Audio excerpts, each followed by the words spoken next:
To my new vlog. आज हामी जाँदैछौँ रुकुमकोटको सिस्ने 5 वडा नम्बर 5 को यो चोताबारी जाँदैछौँ। यो जङ्गल हेर्न सक्नुहुन्छ। टाइम लाग्छ साथीहरू त्यहाँसम्म पुग्नलाई। थाहै छ पहाडको बाटोमा हिँड्नलाई टाइम लाग्छ। यो स्वास्थ्यको लागि पनि राम्रो हो र गाउँघरको अर्ग्यानिक चिजहरू के छ म तपाईँहरूलाई देखाउँछु।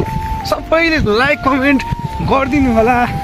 पछि हामी अब थाक्नाको यात्रा जारी छ। टाइम लाग्छ 2-2.5 घन्टा लाग्छ है। अब हामी सबै साथीहरू छौँ। त्यहाँ पुग्न टाइम लाग्छ। हामी बिच बाटोमा के छ तपाईँहरूलाई देखाउने छौँ। अब 2 घन्टा लामो प्रयासपछि अब यही हो गाउँ है। अब घरहरू खासै पातलो छ। अब हामी तपाईँलाई देखाउँछौँ।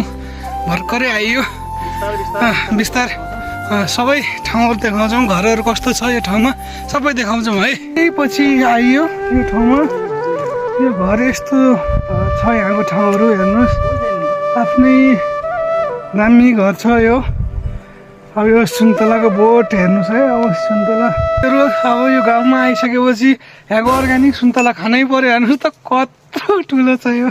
यही हो यति मिठो छ यो सुन्तला।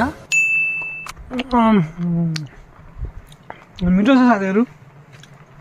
हामी अझै खोजेर खान्छौँ है। हुन्छ यो हाम्रो पुरानो गाउँघरतिर हुन्छ। अहिले लोप भइसक्यो है यो।